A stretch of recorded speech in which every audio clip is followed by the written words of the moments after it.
మీరు 8 ఇయర్స్ బాబుని తీసుకెళ్ళి చాలా చిన్న వయసు అది.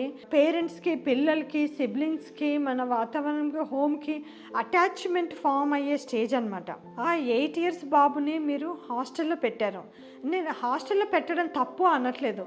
కానీ ఏమై ఉంటుంది, హాస్టల్‌లో యూజువల్‌గా వేసిన పిల్లలకి అక్కడున్న పిల్లలతోటి కానీ, అక్కడున్న అట్మాస్ఫియర్ కానీ అక్కడ అడాప్ట్ అయిపోతారు. మీ నుంచి స్లోగా డిటాచ్‌మెంట్ స్టార్ట్ అయింది.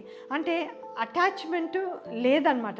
8 ఇయర్స్ ఆఫ్ హాస్టల్ లైఫ్ ఇది చాలా ఎక్కువ లైఫ్. ఈ 8 ఇయర్స్ లైఫ్‌లో మీతోటి అటాచ్‌మెంట్ కోల్పోయింది. ఇప్పుడు ఈ జస్ట్ 1 ఇయర్ నుంచే మీతోటి ఉంటున్నారు. కానీ ఈ 1 ఇయర్ నుంచి అటాచ్‌మెంట్ ఫార్మ్ అవ్వాలంటే అది చాలా కష్టం. 8 ఇయర్ నుంచి దూరం అయింది 1 ఇయర్‌లో రావాలంటే కష్టం. It takes again 8 years or 5 years time to get attached.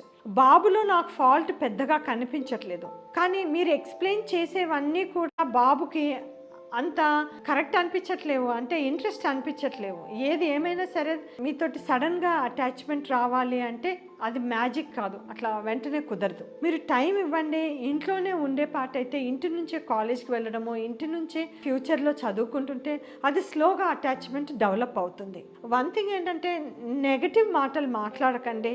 మీరందరూ కూడా ఎంకరేజ్ చేసి మీకు వీలైనంత మట్టుకు మీరు కలుపుగోలుగా ఉండండి. మీ ఇంటికి వచ్చిన చుట్టాల వాళ్ళతో అందరితోటి కూడా యూజువల్లీ కల్పిస్తూ ఉండండి. అందరూ కలిసి భోజనం చేయండి, కలిపి లంచ్ చేయండి, బ్రేక్ఫాస్ట్ చేయండి.